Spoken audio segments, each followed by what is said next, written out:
You're listening to The Jacob Valk Show. He's breaking down the latest and greatest in sports as only he can.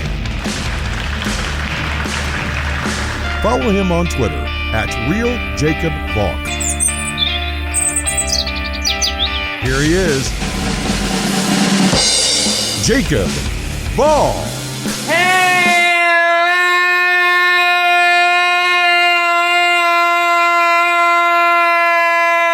Hello, sports fans! Welcome to another edition of the Jacob Valk Show. I am the Jacob Valk, and you're not. At the end of this show, you're going to get the interview that I did with Tim Neverett, a Dodgers broadcaster and the author of a book on last year's Dodgers season. I cannot recommend this book highly enough. I really enjoyed reading it. Also, just to clarify something, because we both threw out words like today, tomorrow, next week, stuff like that, that interview is taped on Friday.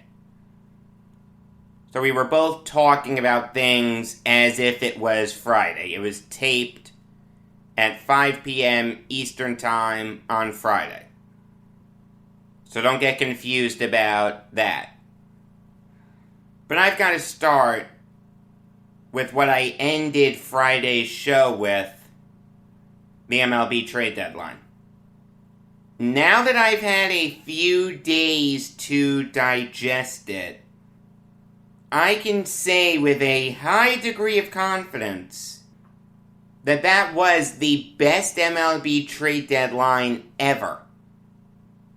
We had a bunch of All-Stars get traded.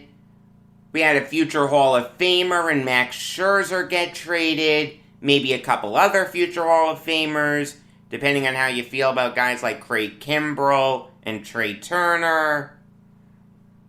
The list of guys that was traded would make up a really good MLB team. That team would make the playoffs. But there are a couple notable omissions from that list. A couple Colorado Rockies, Trevor Story and John Gray, are still calling Coors Field home. You get the sense that Story's upset about not being traded. John Gray seems to be okay with it. There are rumblings that he could re-sign with the Rockies, but Story and Gray are in the same boat. They're both good players that are playing on a lousy Rockies team. A Rockies team that in no way, shape, or form has any chance of making the playoffs this year. That has no chance of making the playoffs anytime soon. What's the best case scenario that the Colorado Rockies are going to make the playoffs again? 5 years? Sounds right to me. I mean, what's important to know is that the Rockies can still get something for Story if he signs elsewhere. They can get a competitive balance pick, and if they view that pick as being better than the prospects that they were being offered, it makes sense to hold on to Story. But I find it kind of hard to believe that the hauls that the Rockies were offered for Story would have been worse than a competitive balance pick. I mean, one thing you've got to realize about competitive balance picks is that they're at the end of the round. So you're not going to get a marquee name with that pick. You're not going to get Kumar Rocker. And I'll get into that situation a little later. But that pick is at the end of the round. It's still valuable. But again, you're not going to get like a marquee name. Maybe you hit on that pick and that prospect turns into something incredibly valuable. But that's a big maybe. I will say this, though. In the Rockies' defense, Trevor Story isn't having a good year. He's having arguably the worst year of his career. He's hitting .241 with 13 homers and 48 RBIs. That's not what we're used to seeing from Story. And I've said this before, that I think Story's a little overrated. I think he's helped too much by Coors Field, as evidenced by his home and away splits. I do think he's a little overrated. He's still good. I don't think he's a bad player. I think he could have helped a contending team. But I don't think he'd have an Anthony Rizzo type impact. By the way, how great is Anthony Rizzo? He's like the greatest first baseman in Yankees history, right? He's better than Gehrig. Look, there is another thing that deserves to be mentioned here. The Rockies don't have a good reputation. They gave away Nolan Arenado. I don't think anyone in baseball circles really views them as being a model organization. I don't think people have a lot of respect for the owner. The GM isn't great. The manager's solid. Bud Black isn't a terrible manager, but he's not great.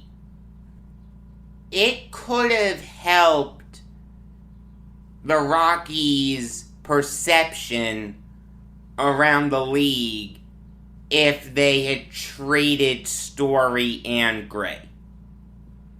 You'd have people saying, yeah, the Rockies aren't that good, but you know what? They gave Story a chance to win. They gave Gray a chance to win. They did right by their players. I mean, what's the benefit in having them around for 2 months? If you were getting just Chris Bryant type offers, okay, I understand the logic.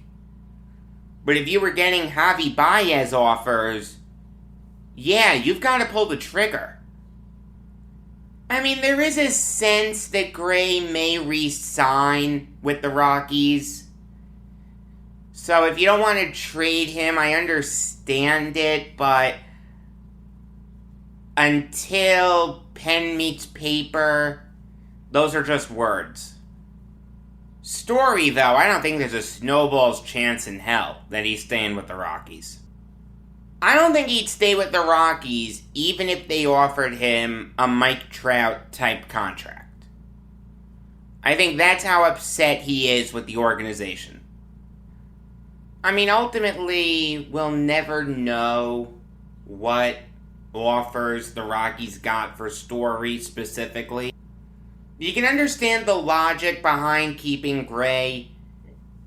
If Gray has said to Rockies management that he wants to stay, then yeah, keep him around. I get that. I don't think he fits your age range. He's going to turn 30 in November, but I can sort of, kind of understand the logic. Story, though, I don't think there's a snowball's chance in hell that he's staying with the Rockies. I think that's how upset he is with the organization. I mean, ultimately, we'll never know what offers the Rockies got for Story specifically. You can understand the logic behind keeping Gray. If Gray has said to Rockies management that he wants to stay, then yeah, keep him around. I get that. I don't think he fits your age range. He's going to turn 30 in November, but I can sort of, kind of understand the logic. Story, though, it's tough to justify. The competitive balance pick isn't nothing, but it's not anything fantastic either. It's a good security blanket, but I think it's fair to say with a high degree of confidence that the Rockies could have gotten something better than a pick at the end of the first round. Ultimately, though, we'll never know for sure. So even though I waited until like 4:30 to post Friday's show, I did miss a trade. Tony Watson is back with the Giants for another tour of duty. In exchange for him, the Angels got Sam Selman, Jose Marte, and Ivan Armstrong. I like Watson. I think Watson's one of the better lefty relievers in baseball. This year he hasn't been great for the Angels. Only went 3-3 with a 4.64 ERA. But the year before he went 1-0 with a 2.5 ERA for the Giants. The year before that, he went 2-2 with a 4.17 ERA for the Giants. He's a good pitcher.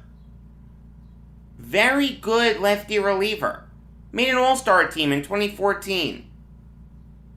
He can close in a pinch. He's a good reliever. Very good player. The Giants thought that Sam Selman could replace Watson in the bullpen. Needless to say, that didn't work. Selman only pitched in 7 games for the Giants. You don't need to know anything about Ivan Armstrong. Jose Marte is an interesting prospect. His stuff is fantastic. Really good fastball, power slider, good changeup. The thing is, though, he tends to get a little wild with his pitches. Doesn't finish a lot of hitters out on 2-strike counts. He really needs to work on his command, but he's got good stuff. I like Marte. He can work out in the bigs. But all in all, I'm going to say that the Giants won this trade. Give the Giants credit for not keeling over. They're the best team in baseball right now. They're the last team to 40 losses. They're 66-39. They saw the Dodgers get a lot better. The Padres get better. But the Giants were in a great spot too. They were actually leading the NL West.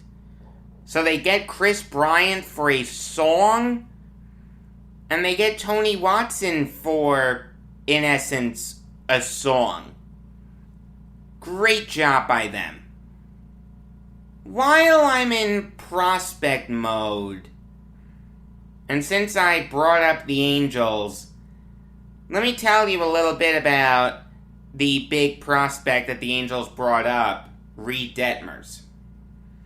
I understand that he did not pitch well yesterday against the Athletics. Okay, he got shellacked. Only went 4 1/3 innings, gave up 6 runs. The Athletics won 8-3. Okay, bad game. I get that. But Detmers is a really talented pitcher. Has 4 really good pitches. Good fastball, good slider, really good curveball, solid changeup, controls them all really well. He's actually the second member of the 2020 MLB draft class to make it to the majors. The first one was Garrett Crochet. You know what, though? Detmers deserved that distinction. Dominated in Double-A. His one start in Triple-A, he looked good. I understand that his first start in the majors leaves a bad taste in your mouth. But look, the Angels traded Andrew Heaney. Heaney's a lefty. Detmers is a lefty too. Trading Heaney opened up a spot for Detmers. So he's going to get a chance to finish out the regular season in the rotation. I think he's going to pitch really well over the final 2 months. I mean, the Angels don't have a bad rotation. They really don't. They have Ohtani. They have Alex Cobb, although granted he's hurt right now. They have Patrick Sandoval. And they have Detmers. That's the makings of a solid rotation. The Angels could fight for the AL West division in the near future, especially when Trout comes back. And Rendon. Okay, now it's time to get into the idiocy that is the New York Mets. I'm so glad that I'm not a Mets fan. I'm an Islanders fan. For the longest time, they were a laughingstock. I'm a Jets fan. They're a laughingstock. I'm a Nets fan. For a while, they were a laughingstock. The Mets, I don't want to call them a laughingstock because they're winning the NL East right now, and I do think they're going to win that division. But they just can't get out of their own way. Even when things are going well, they find some bad. Kumar Rocker, who fell into their lap with the 10th overall pick, did not sign a contract with the Mets. The reason being that the Mets are concerned with Rocker's right elbow. Rocker took a physical. The Mets found something wrong with his right elbow. Obviously, Rocker's a righty, so that's a big issue. The thing is, though, I find it very hard to believe that that issue is a big enough deal to warrant the Mets not signing him. Okay, I watched Rocker a lot at Vanderbilt. I usually don't watch college baseball, but my father went to Vanderbilt. He watched a lot of his games. He watched a lot of Jack Leiter's games. I watched a lot of Rocker. I mean, Rocker, through 99% of the season, was dominant. He finished the year with a 14-4 record, had a 2.73 ERA, helped the Commodores get to the College World Series, did not pitch well against Mississippi State. Okay, no question, he got shellacked. Only went 4 1/3 innings, gave up 4 runs. He was not good. But overall, I was incredibly impressed with him. I thought there was a real chance that Jack Leiter could go first overall and Rocker would go second overall. But Rocker just kept falling and falling and falling. The first round of the MLB draft took place the day that my parents and I flew back from Denver. By the time the MLB draft had gotten underway, the Yankees had already lost that heartbreaker to the Astros. So I was following the draft on my phone. And I keep seeing Rocker slip. He slips out of the top 5, out of the top 6, out of the top 7. How far is he going to go? He goes to 10 to the Mets. Wow! This is a steal! It's going to be weird seeing Mets jerseys with Rocker on the back, but you know what? The Mets just got themselves a great pitcher. I mean, it's really tough to kill the Mets too much, since obviously I haven't seen his medicals, and even if I did, I wouldn't know how to interpret them. But I find it very hard to believe that this guy, who dominated college baseball through 99% of the season, is damaged goods. Is it possible that his elbow issue is why he pitched so poorly against Mississippi State? Sure. But then you're discounting what he did the start before against NC State when he pitched 6 innings of 1-run ball. Is it a guarantee that Kumar Rocker is going to be a great pitcher? The answer is no. But it's my opinion, as someone who watched him a lot, that he will be. He will be a great pitcher in the majors. Him and Jack Leiter are going to turn into great pitchers. Here's a scary thought as a fan of an American League team. At this very moment, the Texas Rangers have the 3rd overall pick. The Rangers just took Leiter 2nd overall. Could Rocker go 3rd overall next year? Could you pair Leiter and Rocker together? Maybe Rocker goes 1st overall. Maybe he goes 2nd overall. He's that talented. I have no idea what he's going to do now that he's back in the MLB draft pool.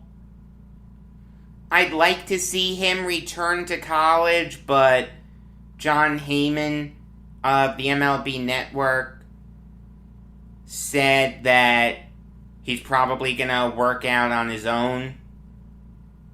It would be nice to see Rocker return to Vanderbilt, win a College World Series for him, but it doesn't seem like that's in the cards right now. Whatever Rocker decides to do, he's going to be a top prospect in the 2022 draft, and he will make the Mets look very foolish. Alright, now I'll give you some NHL Valk talk. And I'll start with the Penguins signing Danton Heinen to a 1-year deal worth $1.1 million. And this is a really good move for the Penguins. I like Heinen. I think he's a solid 3rd liner in this league. There was a point in time when he was with the Bruins and it looked like he was going to be a great player, a future top liner. That really didn't happen. His point production has gone down every year he's been in the NHL. But he put up 14 points in 43 games last year for the Ducks. That's not bad. For a bad Ducks team last year, I'll take it. I was surprised that the Ducks got rid of him. I did want them to bring him back. There are rumblings that Heinen could end up playing on Sidney Crosby's line or Evgeny Malkin's line. If that happens, watch out. I mean, Heinen has the ability to put up like a 40 or 50 point season. I mean, I've seen Crosby and Malkin elevate their line mates before. That's what great players do. This could end up being a home run move for the Penguins. I like this move a lot for them. Moving on now to the Rangers, trading a 3rd rounder next year to the Golden Knights for Ryan Reeves. Reeves was on a contract that would have made him a free agent after this coming season, but the Rangers signed him to a 1-year extension worth $1.75 million. So Reeves is signed through next year and the season after for $1.75 million for both years. the Rangers needed to get tougher. We all remember what happened with Tom Wilson. James Dolan doesn't want that to happen again. Chris Drury doesn't want that to happen again. You trade for Barclay Goodrow and Ryan Reeves, no one is messing with you. In fact, if Tom Wilson has a brain in his head, and I'm not sure he does, he will sit out that first game against the Rangers, because Ryan Reeves and Barclay Goodrow will look to eviscerate him. It's kind of funny. Guess where the Rangers open up the season? In the nation's capital. Their home opener is the next day against the Stars. October 13th against the Capitals. Next day against the Stars. I'll say this. If Tom Wilson plays in that game, and he probably will. I mean, if Peter Laviolette says to him, hey, I want you to sit out this game. I want to protect you. Wilson's going to say, no, I want to play. I can protect myself. That's going to be must-see TV. Reeves and Goodrow versus Wilson? Let's go! I usually don't watch the Rangers unless they're playing the Islanders. I may watch that game. This is a necessary move for the Rangers.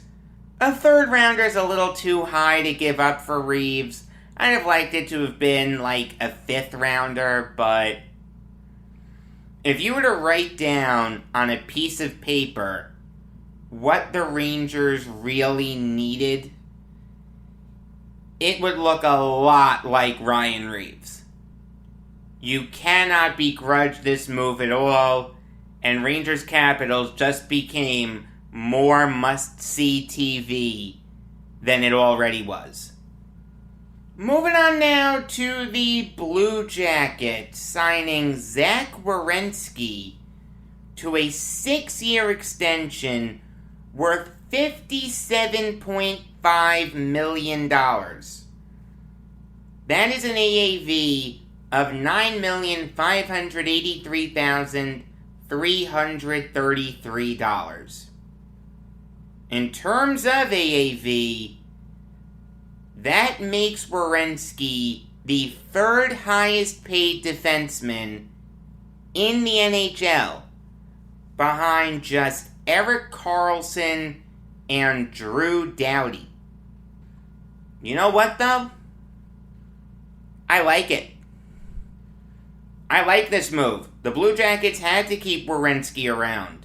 He is one of the best defensemen in the NHL. He put up 20 points in 35 games last year. The year before, he put up 41 points in 63 games. He shows up in the playoffs. Very good defensively also. I remember the 2015 draft. The Werenski pick was viewed as a reach. Werenski was viewed as like a late first rounder. The Blue Jackets surprised some people by making him the 8th overall pick. No, they knew what they were doing. Like I said, Werenski's one of the best defensemen in the NHL. Job well done by the Blue Jackets this whole offseason. John Davidson has come back and has really whipped that team into shape. It's on Brad Larson now.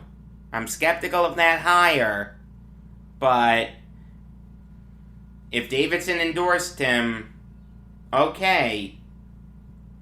I'll say this, though. I want Larson to hit the ground running, because the Blue Jackets have what it takes to make the playoffs next year. I don't think Blue Jackets fans will accept another bad season. Moving on now to the Maple Leafs, signing Andre Kasha to a 1-year deal worth $1.25 million. And this is risky. Not just because Kasha has injury concerns. The guy only played in 3 games last year for the Bruins. But because the Maple Leafs, at this very moment, are now over the salary cap. This move pushes them over $1 million over the salary cap. Talking about cap hell, it doesn't get much more of cap hell than that. The Maple Leafs won't be able to even recall someone from the Marlies if there's an injury. Well, I shouldn't say if, when there's an injury. They literally don't have the cap room for it. I mean, I like Kasha, don't get me wrong, he has a ton of talent. He's just made of glass. In the last 3 seasons, he's only played in 91 games. That's just 9 games more than the prototypical full NHL season. He's never played more than 66 games in a season. We know the talent that Kasha is. You can put him on your top 6 and you're set. And the Maple Leafs need guys like that. Low salary guys who you can put on the top 6 and they'll hold their own. But with every dollar being so important to the Leafs, is Kasha the right guy? You know he's going to get hurt. You've got to spend every dollar so wisely. I'm just really concerned about the Leafs. This move makes sense in a bubble. Again, if you were to write down on a piece of paper what the Leafs really needed, it would look a lot like Kasha, a low salary guy who can produce in the top 6. But Kasha's going to be hurt. And Leafs fans are going to say, we spent over $1 million on this guy who's hurt when we really needed the cap space? Why'd we do that? Can't say I blame him. Now, in all fairness to Kasha, that move alone didn't send the Leafs over the salary cap. It was Kasha and Nick Ritchie that put Toronto there. Ritchie signed a 2-year deal with the Leafs worth $5 million. Now, this move makes sense. Okay, I like Ritchie. You know that Ritchie's going to play a lot, and you know that he's going to produce. He put up 26 points in 56 games last year for the Bruins. He'll produce on the Leafs' second line. Like, it's kind of funny. You look at dailyfaceoff.com, you see the stars for the Leafs, Matthews, Marner, Tavares, Nylander, etc., etc. And then you see the other guys, Nick Ritchie, Andre Kasha, Michael Bunting, David Kampf. The Leafs are going to need these unheralded guys to step up. The stars can't do it by themselves. They've proven that time and time again. They need help. If it doesn't work for the Leafs this year, they've got to think about what the best way to go forward is. Is it worth it to just keep bringing in these veterans to try to supplement this core of superstars? Or do we retool the roster? Big time. Do we blow things up? You've got to realize something. The Maple Leafs haven't won a playoff series since 2004. Recently, they've been in the playoffs a lot. The last 5 seasons, they've been in the playoffs, but they haven't won anything. They lost to the Capitals in the first round in 2017. The year after that, they lost to the Bruins. The year after that, they lost to the Bruins. The year after that, they lost to an inferior Blue Jackets team. And the year after that, they blew a big 3-1 lead to the Montreal Canadiens, an inferior Canadiens team. Pretty soon, it's going to be time to blow things up in Toronto. Moving on now to the Hurricanes, signing Derek Stepan to a 1-year deal worth $1.35 million. And this is a good move for the Hurricanes. I like Stepan, always liked him, even when he was with the Rangers. Granted, the last few years, he's tailed off. He went from 56 points in 17-18 to 35 points to 28 points to 6 points. But it wouldn't surprise me if Stepan bounced back for the Hurricanes. The key for him is health. He only played 20 games last year for the Senators. I mean, it's fair to wonder if Stepan is nearing the end of the line. He's got to put together a big year here for the Canes, or else his NHL career may be over. Now, I'll say this. He makes a ton of sense for the Hurricanes. You think about that center core. Sebastian Aho, Vincent Trocheck, Jordan Staal, and now Stepan? That's one of the best center cores in the NHL. I don't know what Stepan's point production is going to be playing on the fourth line, but it's worth bringing him in. Give him one last chance. Makes a ton of sense for the Hurricanes. Good job by them. Alright, now I'll give you some NBA Valk talk. And before I get into the two trades that I want to break down, I want to clarify something. I told you on Friday that I wasn't sure when I was going to do my big NBA free agency breakdown. Well, I'm sure now. I'm going to do it tomorrow and maybe Wednesday.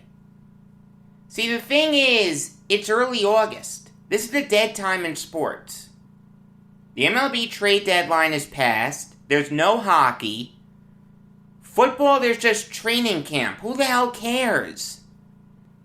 So if I can stretch something out to 2 days and give you more content on something that actually matters, I'm going to do that. So you'll definitely get a big NBA breakdown tomorrow. Okay, I'm going to go team by team tomorrow. I promise you that. Maybe Wednesday also. I'll leave you in suspense on that. But there were some teams that got out in front of that. And I'll start with the Celtics. They traded Moses Brown to the Mavericks for Josh Richardson. That's it. That's the trade. It was a 1-for-1 swap. The Mavericks gave themselves some breathing room to sign Luka Doncic to his big extension that he is going to get. Okay, we know that for a fact. There's no point in breaking that down. It's obviously the right move. Meanwhile, the Celtics acquired a really good player. Josh Richardson has talent. And I'll say this. You think about a backcourt that has Marcus Smart and Josh Richardson? That's one of the best defensive backcourts in the NBA. And Richardson produces offensively also. Last year for the Mavericks, he put up 12.1 points per game, 3.3 rebounds per game, and 2.6 assists per game. Shot 42.7% from the field, 33% from beyond the arc. The Celtics are going to need to correct his three-point shooting. Because with the Heat, he was really good from beyond the arc. With the Sixers, it fell off a cliff. And with the Mavericks, it fell off another cliff. But Richardson has talent. There are rumors, though, that the Celtics are looking to acquire Spencer Dinwiddie in a sign-and-trade where the Nets can get Marcus Smart. For the Nets to add Marcus Smart, one of the best defenders in the NBA, would be absolutely lethal. Marcus Smart is your sixth man. With a starting five of James Harden, Kyrie Irving, Joe Harris, Kevin Durant, and maybe Blake Griffin. It doesn't get much better than that.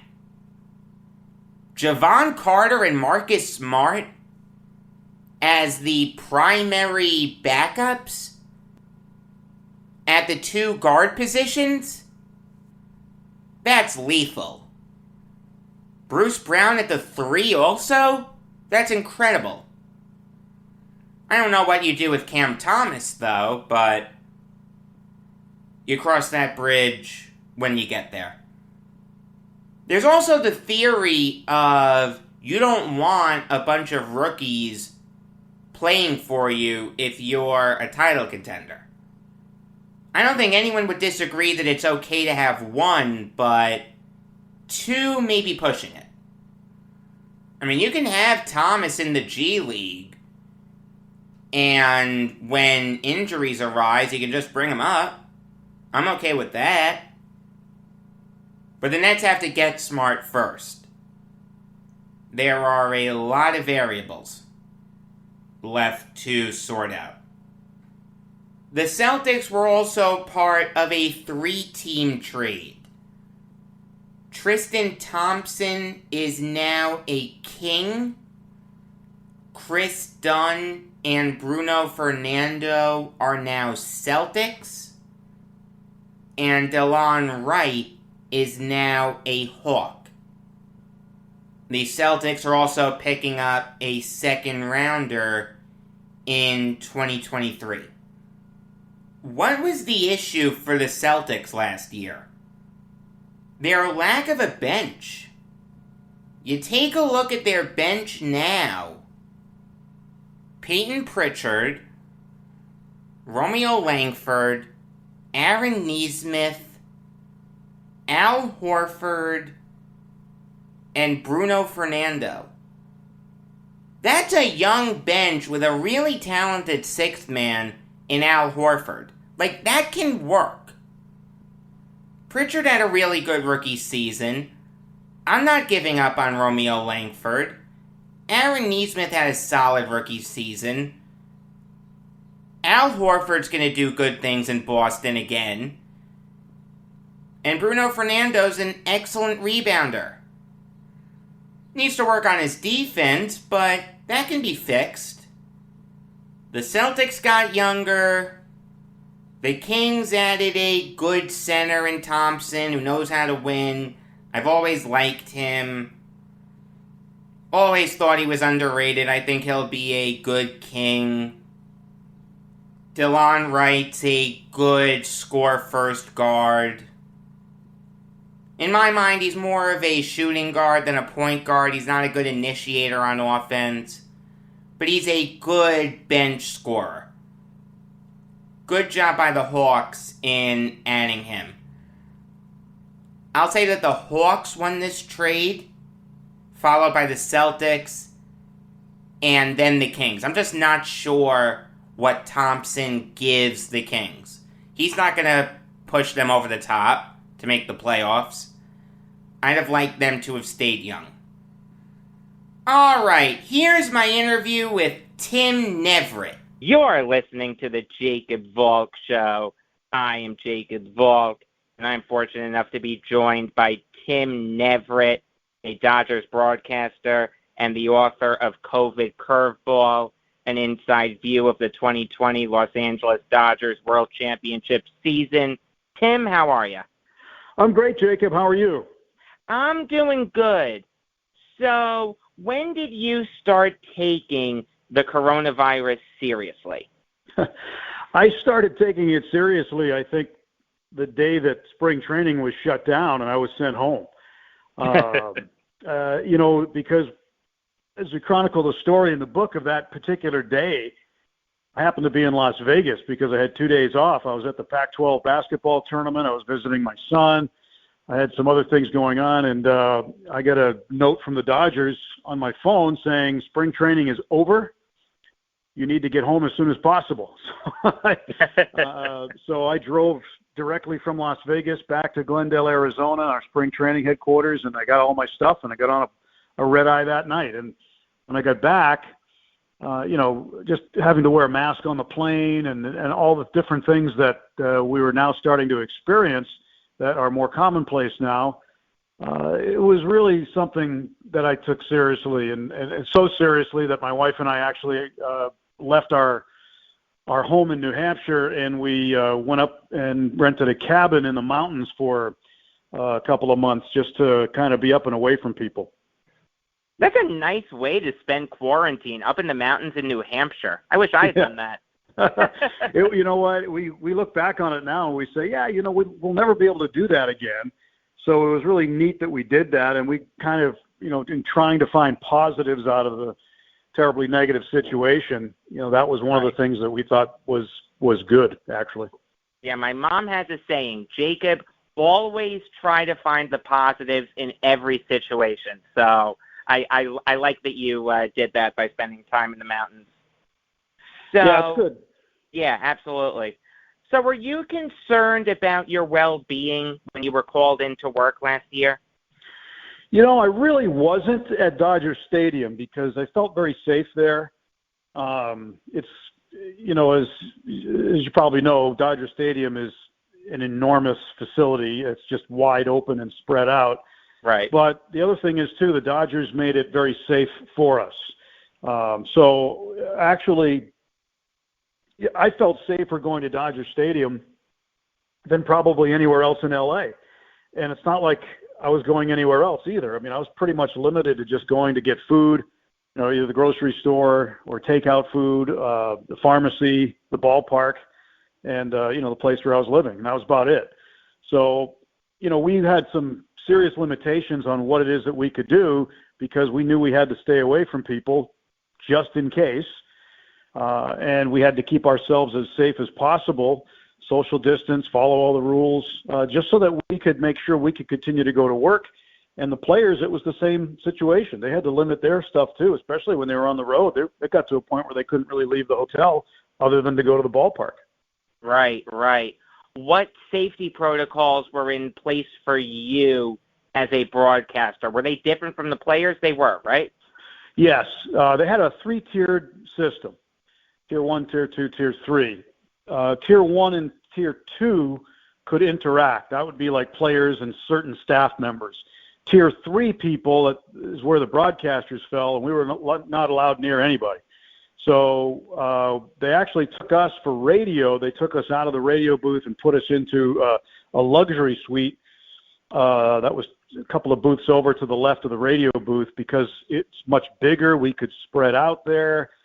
TV booth, we didn't move out of there when we did telecast. It was the same situation for TV, but I like to say we sat 5 feet 11 inches apart. So it was close. It was close enough. So yeah, and things were different there, but we had to wear masks everywhere we went. We were allowed to take them off when we broadcast. We weren't sitting next to each other. In other words, so when I did radio, I was in the front row of a suite. And my partner, Rick Monday, was in the third row in back of me, literally sitting at a bar table. It looked like he had a living room lamp with him. I mean, it was a totally different environment. And, our producer, Dwayne McDonald, was sitting back about 10 or 12 feet inside the suite. So he couldn't even see the field. So we were pretty well spread out, temperature checks every day. We were tested very frequently, at least once a week. And the results got to us rather rapidly. So, they took care of us. The Dodgers did a great job in making sure everybody was safe and able to continue to go to work safely every day. I know that you said that you sheltered in place in your hotel, but if you wanted to, for whatever reason, go out and spend a day in Los Angeles seeing the sights, could you have? Would that have been allowed?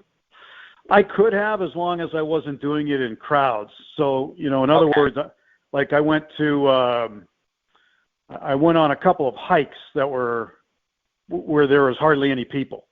So like in Griffith Park, I found a trail where there wasn't many people. And so I'm outdoors and I'm, on these hiking trails where there's nobody around. So those types of things were fine. And yes, I did get cabin fever, as did a lot of people. So I would try to plan something. You things. And me both. Yeah. And I did take some drives. Like I went straight out to Santa Monica and drove along the beach. I went to Malibu one day just to drive over there, and I found a stretch of beach where there was hardly anybody there, so I got out and walked on the beach a little bit, But there are little things you could do, but you had to be away from people, basically, in order to do it. So if you went to a crowded beach, you're risking a health situation, because the spread of the coronavirus in Southern California at that time was pretty rampant. Right, absolutely. So before the Dodgers season got underway, there were a couple big pieces of news that came out. The first one involved David Price, him opting out of the season. What were your thoughts on that? Well, I thought that, the first thing I thought was you can't blame anybody, because we don't know their personal situation. We don't know, if there's some health situation either in the family or with the player. So anybody who opted out, you can't blame them. Based on what we knew health-wise, this was a new virus, new information every day coming out. So I don't blame the guy one bit.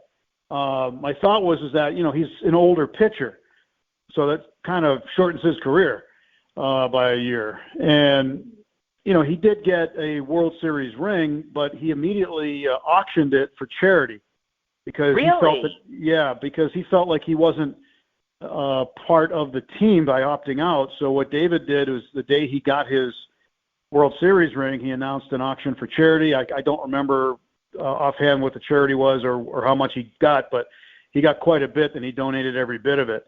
And he also donated $1,000 to each minor leaguer, 200 of them, in the Dodger organization during the quarantine, just to help them out with bills. Wow. I vaguely remember the minor league thing. I didn't know that about auctioning off the ring. Yeah. Wow, that's crazy. You hit on something a little earlier that I think is really important. You can't begrudge a player for opting out. You're 100% right there. You can get upset about it as a fan of the team. Like, I'm a New York Jets fan. I don't know how closely you follow football, but C.J. Mosley, linebacker, opted out. I was upset about that in a sports level, but on a human level, I understood it. What's your response to that? Yeah, you have to be cognizant that these are people. Right. They're not robots. To a lot of fans, the professional athletes are like robots, and they expect perfection. And when you're talking about baseball in particular, it's an imperfect game played by imperfect people. If you succeed 3 out of 10 times, you're in the Hall of Fame. I guess the only other business might be sales. If you get 3 sales out of every 10 calls, you're going to be rich. But I don't think there's many other lines of work where you can succeed 3 out of 10 times and be considered great. So, but that's baseball, and people expect perfection. I think they do in football and other sports as well. Especially, they go, well, that guy's getting paid to do it, so that doesn't mean he's going to do it right every time. Absolutely. But they're human beings, and when you're around them, and when I've been around these guys a long time, and Major League Baseball and other sports too, but you realize that these guys have lives. These guys are humans. They have feelings just like anybody else. They have health issues just like anybody else. So, you can't blame anybody. If somebody says, no, for the best interest of myself and my family, I am not going to play, then, okay, your situation better than anybody. So we have to respect that call. 100%. I'm with you there, 100%. Talking to Tim Neverett, a Dodgers broadcaster and the author of COVID Curveball, an inside view of the 2020 Los Angeles Dodgers World Championship season. So now the other piece of big Dodgers news that came out before the season, what did you think of Mookie Betts' extension? Oh, I was thrilled.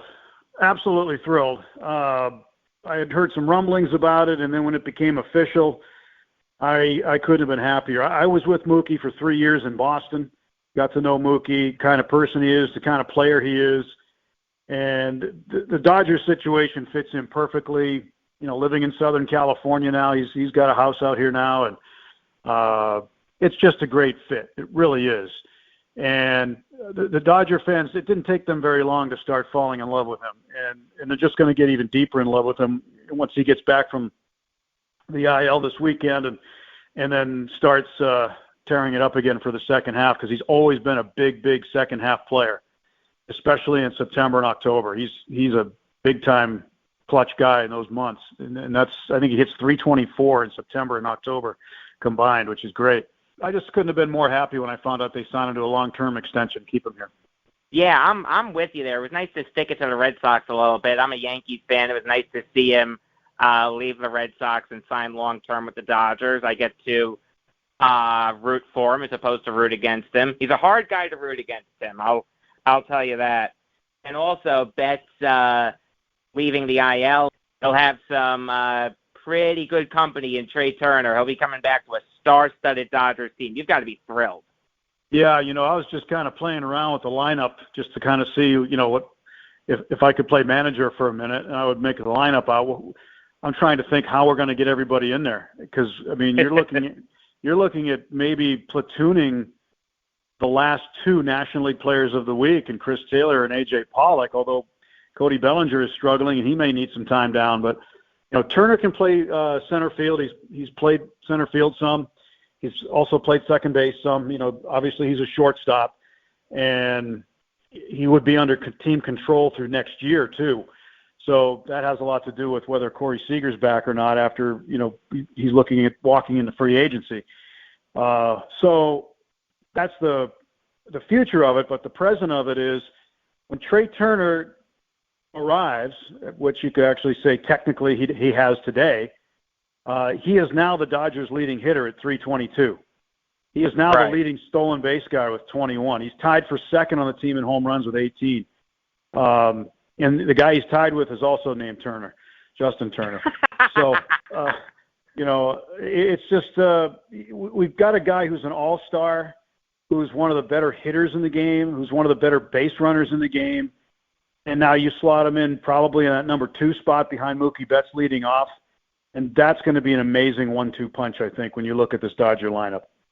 Plus, you gave up 2 big prospects in Ruiz and Gray, who I don't want to say you didn't need them, but let's be honest, Keibert Ruiz was blocked by Will Smith. You're not going to move on from Smith. And Josiah Gray, you take a look at your pitching staff, Buehler, Urias, Kershaw, Gonsolin, May when he comes back, Brusdar Gratterall. You had the luxury of trading those 2 guys. Would you agree with that? Yeah, because when it comes down to it, what would you rather have at the end of October? Would you rather have a prospect or would you rather have a parade? Parade. And I think I'd rather have a parade. Plus for Ruiz, I've seen this kid play. He can really play. He should be in the big leagues now. And, you know, it's not Will Smith that's really blocking him. I think it's more Austin Barnes, the other catcher, because he can play multiple positions. So he's going to be there.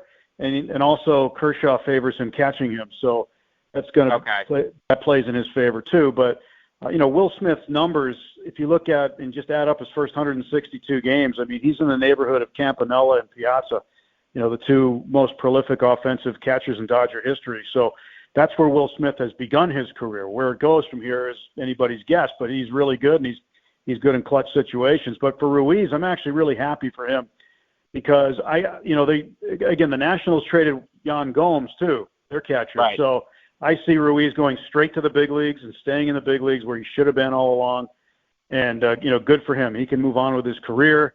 He can be a big leaguer from now on. And, you got to think of him as a person and as a professional too. So it's a good situation for him. Josiah Gray, We've seen him pitch a couple of times. I think he'll be all right, but, he'll get a chance to be in a big league rotation now full time and not have to worry about being sent out as soon as Kershaw was going to come back. Yeah. Oh, man. Yeah, no, great trade for you guys, really. And to keep Scherzer away from the Padres, too. That was big. I'm sure you'd agree with that. Well, yeah, I mean, it's like, what the Red Sox and Yankees used to always do. Sometimes they would make deals to keep a player away from the other team. Yep. When they had their baseball Cold War years ago.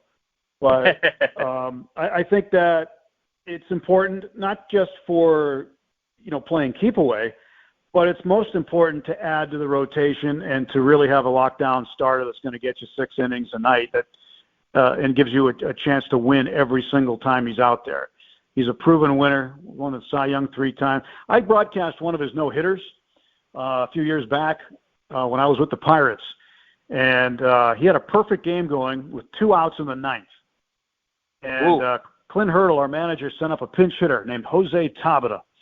And Tabata he leaned into a pitch, stuck his left elbow out, and got hit.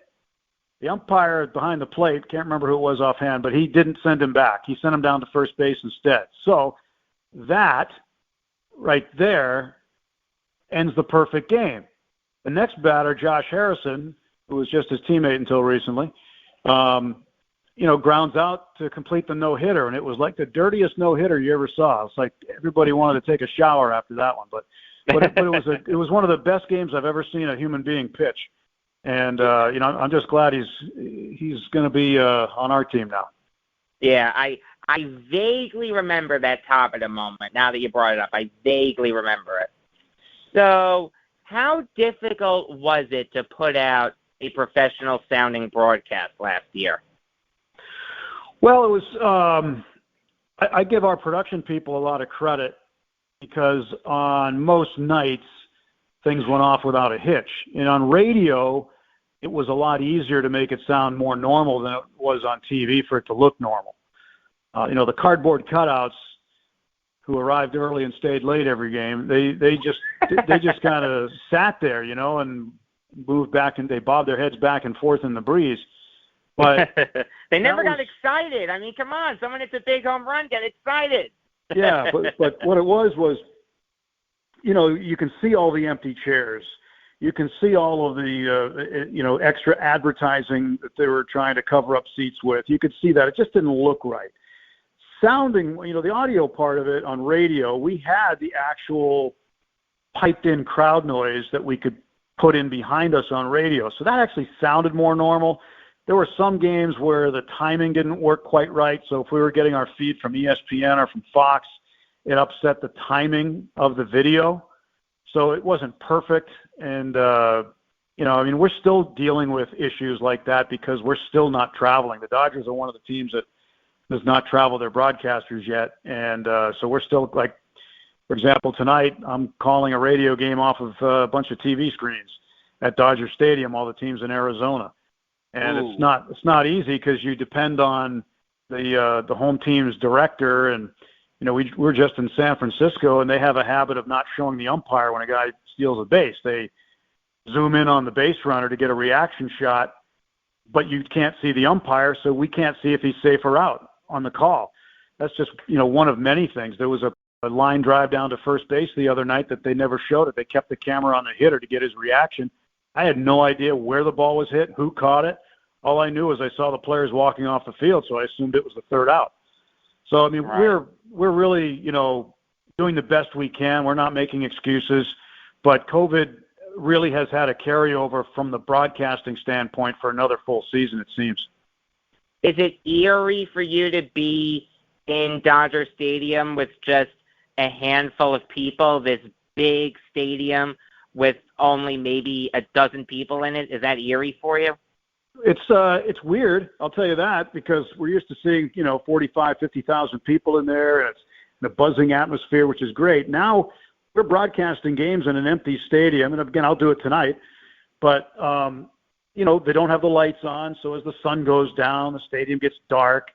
We see these big ravens that live in the area. They come on the field, and they go in the trash cans, and they they try to find a meal and they make a lot of noise, and we see them every day. And I know last year, a few times when there was nobody around at all, the coyotes were coming out of the hills nearby, and there was one 20 yards from me one night when I went out to my car. Wow. And I wrote about that in the book. Like, how weird is it? I'm at Dodger Stadium, which is about a long 5-iron from downtown Los Angeles, and I'm looking at coyotes 20 yards from me that are coming in and trying to make the stadium part of their home. So it was just there were so many weird and different things that happened last year. Some are carrying over to this year, at least from the broadcasting standpoint. But I'm just glad fans are back, and that's such a huge deal. Definitely. One thing that you mentioned in the book, and this is hysterical, I think this is worth mentioning, Rick Monday rented an RV and was allowed to stay in the parking lot of Dodger Stadium. I think that is the greatest thing ever. What are your thoughts on that?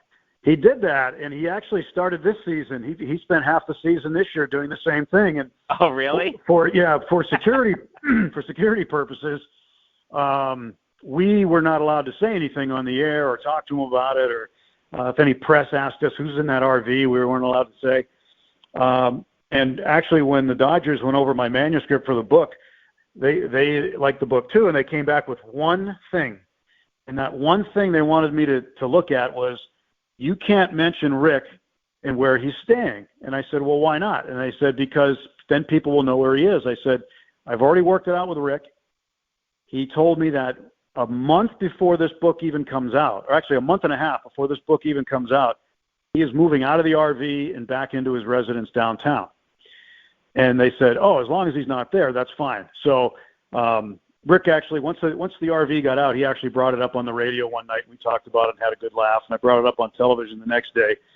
And but we go out there and sit out there. He had a great TV outside of the RV. We were out there this year watching the Stanley Cup Finals after one of our games. He pulls the awning out. We'll have a couple of adult beverages and sit and talk about the game and have some laughs in the empty Dodger Stadium parking lot. Just me, Rick, and the RV. It was fun. I'm still waiting for my invite for that. I would have liked to have been invited. Yeah, it was a closed crowd. I think it was only me and Rick and our producer, Dwayne McDonald. I think we were the only three who got to enjoy what I call Moe's Bar and Grill. So I think that Joe Kelly should go into the Baseball Hall of Fame for throwing at Alex Bregman and Carlos Correa. What's your response to that? Well, I still am of the belief that you shouldn't throw at people's heads and all that stuff. Okay. However, what people forget, and I chronicled this in the book because most people think that it's a Dodger thing because Joe was criticized after the fact by one of the Astros saying he wasn't even on that 2017 Dodger team. Why is he doing this stuff?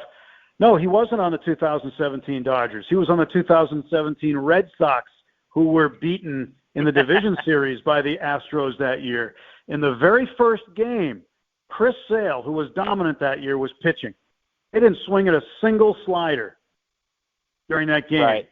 And Bregman and Altuve led the game off with back-to-back home runs. In fact, Altuve had 3 home runs in that game. Easy when you know what's coming, right? So, right. And moreover, losing that series cost John Farrell his job. It absolutely did, and that's a great point. I'm glad you remembered that because that absolutely happened. And Joe Kelly pitched in that game. He came in relief of Sale. So, right. So Joe did have something to do with the 2017 Astros. And just because, he wasn't cheated out of the World Series, he was cheated earlier during the course of the postseason. Talking to Tim Neverett, the author of COVID Curveball, an inside view of the 2020 Los Angeles Dodgers World Championship season. So is there a regular season game from last year that sticks out in your head above all others? It's an easier one to pick because there were only 60 of them. But I'd have to go back and think about it. I mean, there were so many because each game had so much on the line. Like one game was like 2.7 games. So, wins were more meaningful, losses were more painful. There were some really good ones. I think I'm making you think now. Yeah, because there was. I'm just trying to think, and I actually just reread the book again. We just finished the audio book this week, as a matter of fact. And so I just reread it, so it's kind of fresh. But I'm trying to think about a regular season game. I don't know. I might have to say the ones against the Astros when they came in with no fans. The Dodgers blew the first game, and then the second game they won. But it was really strange how much more security there was, and there were planes flying overhead, trailing banners, reminding the Astros during batting practice that they cheated and all this stuff. I mean, it was just like it was the bizarro world of baseball, the twilight zone of baseball. I just think more of the atmosphere than anything else when Houston came into an empty Dodger Stadium. They come in next week, Tuesday, Wednesday. It's not going to be the same. There'll be 50,000 people. Max Scherzer probably be on the mound Tuesday night against Houston. I mean, this is going to be the must-see game in baseball on Tuesday night anywhere. Definitely. Well, I'll tell you something. As a Yankees fan, and the Yankees got screwed over by the Astros worse than anyone, my father and I made a pact when the sign-stealing scandal became public. We're going to go to the first Astros-Yankees game at the stadium. Doesn't matter what else is going on. We're going to that game. Obviously, 2020, they didn't play each other. 2021, they played each other. I smuggled in a drumstick in my sock, threaded it up my pant leg, and when Rougned Odor collided into Martin Maldonado, I screamed at Maldonado, "Get the F up, you," other word for a cat. The stadium was hot that night. It's going to be hot next week, Tim. I'll tell you that right now. It is. And, the one thing I would advise any Astros fan to do is that might be the one night you don't want to wear your gear to the ballpark. I was thinking that. It's like you want to go and enjoy the game, go enjoy the game. It's going to be a hot atmosphere, and it's going to be loud. It's probably going to be the loudest we've heard Dodger Stadium in quite some time. I mean, there was a little kid I saw in a Astros jersey at Yankee Stadium, and he was getting it from the crowd. It's like, well, yeah, this is like the one day that it's okay to do something like that to a little kid. I honestly said this to my father. That's a form of child abuse to let your child go to Yankee Stadium in Astros gear. You know he's going to get razzed. Do you not? Yeah, you know it. I mean, you're asking for it. But the thing about the Astros, is that it's not like anybody's ever going to forget. But no, most of the people there now had nothing to do with it. Dusty Baker, I've got a ton of respect for Dusty. He was the one guy I thought could handle the situation, and he has. I think he gets a little sick of all the heckling everywhere they go, but it's just part of the deal. And, most of the players on that roster didn't have anything to do with it. So, with the exception of the infield. Right. The guys who, and we all know who was still there, and the problem that players around baseball have is that these guys didn't get punished because they agreed to, testify, I guess, or give their testimony in exchange for immunity. Right. And therefore, I mean, they used real-time electronics to their advantage and won a World Series and got the big share. They got all the money. That's the way the players look at it. Like, why didn't they have to give back their playoff shares? Stuff like that, or at least share it with everybody else. While the teams that lost to them got the smaller of the shares. So I think that's one of the ways that some of the players look at it, and that's why they're upset. It's not because, you cheated. It's not like, two kids in a schoolyard playing a game and one accusing the other of cheating. This is a major multi-billion-dollar business that was compromised, and they got caught 2 years after the fact. And it's just something that, people won't let go of for quite some time. But in the meantime, they're still a major league team. They're still operating. They're operating on the up and up. They, they're paying their price, and they're still paying it every time they go on the road. No question about that. So now let's get into the 2020 postseason. The Dodgers steamrolled the Brewers in the wild card series. That was an absolute joke. They steamrolled the Padres. in the NLDS. I'm looking forward to that rematch in the wild card game or maybe in the NLDS, depending on what happens the rest of the way. Let's get to the NLCS now. What can you tell us about that series against the Braves? A great series. It was a great series. You know, they were down in pivotal games twice, 2-0 and 3-1. And usually teams that go down 2-0 or 3-1, they don't recover. They don't win. But the Dodgers were very loose. The first game they won, I want to say it was game 3. They came out and down 2-0. They put 11 runs on the board in the first inning. I mean, the game was over. The game was over before you could blink. And so that really relaxed them. I think that helped them quite a bit. So they went out the next night, did it again. They just were very, very relaxed, but they got great offense out of Mookie Betts, great defense from him, great defense from Cody Bellinger. I think Bellinger's home run in Game 7 that iced it was just one of the all-time great Dodger moments. And who can forget the pinch hit home run an inning or so before from Kike Hernandez that got them tied. So, they were very, very clutch. They did things in a timely manner. They scored runs in bunches when they needed them.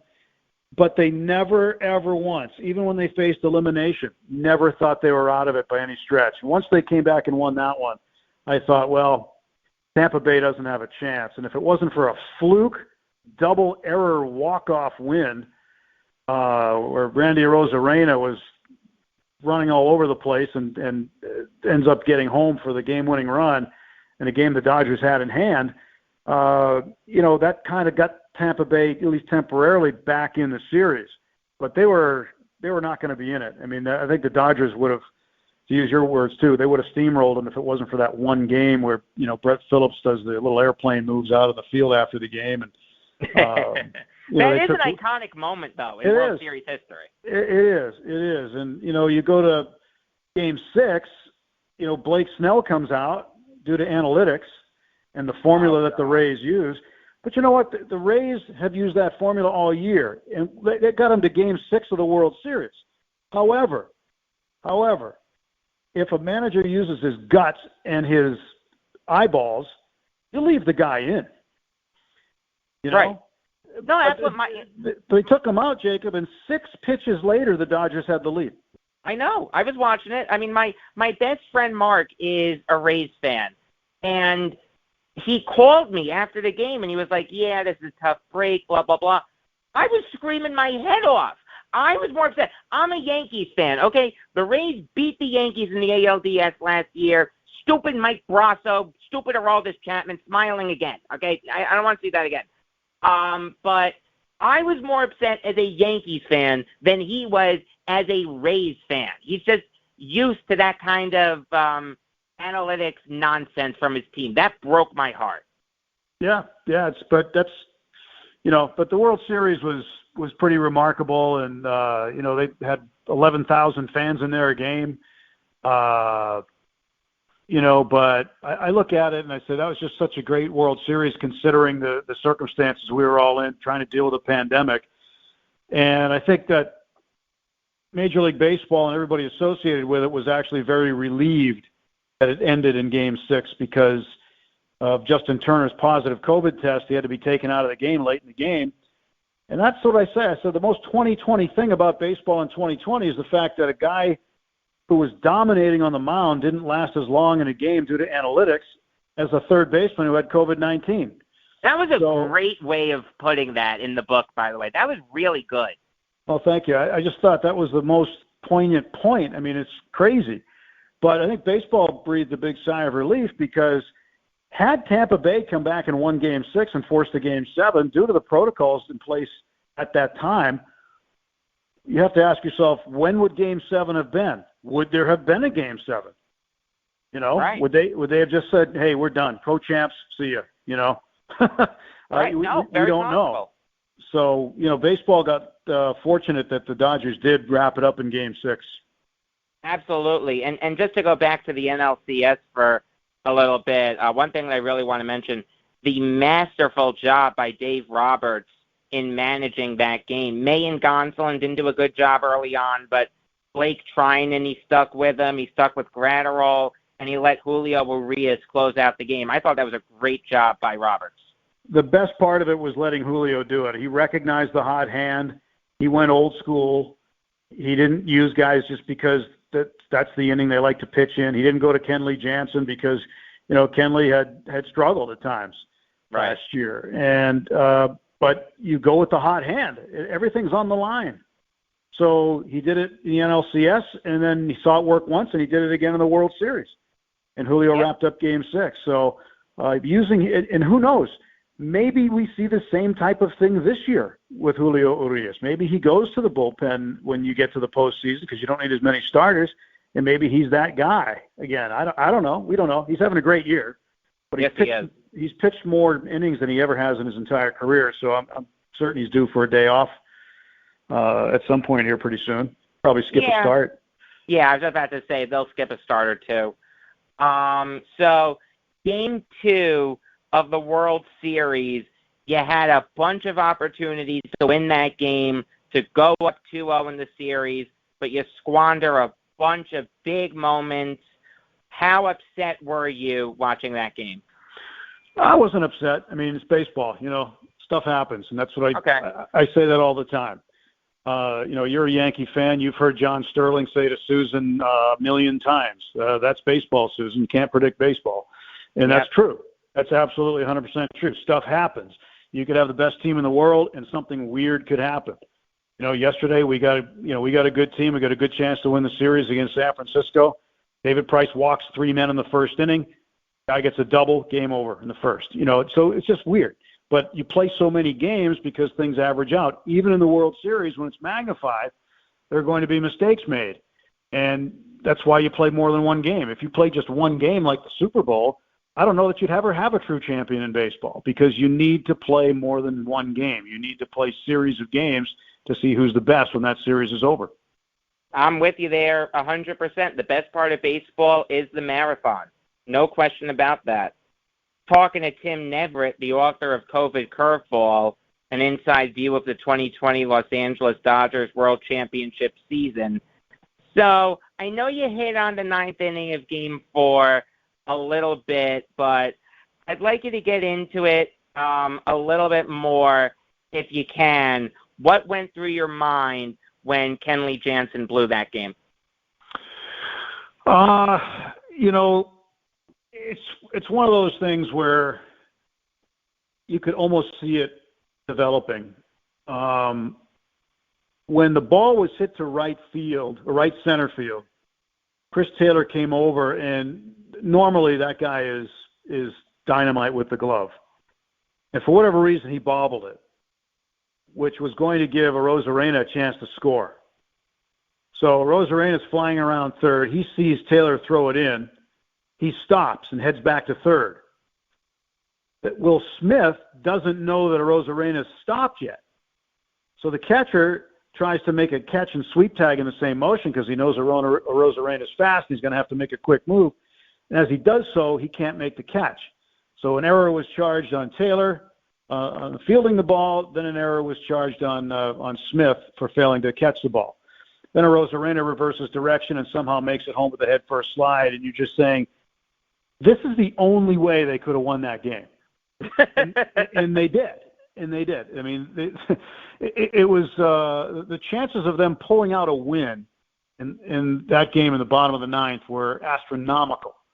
And so, you look at it and you say, all right, well, the series is far from over. You wash this one off, and you go back the next day. And that's how it goes. You just can't dwell on it. I mean, baseball players, people around baseball have learned to live and think so compartmentalized because, this is today, or even from player to player, when you talk about at bat to at bat, this is this at bat. I stunk this at bat. Forget it. It's over. I go up and have the next at bat.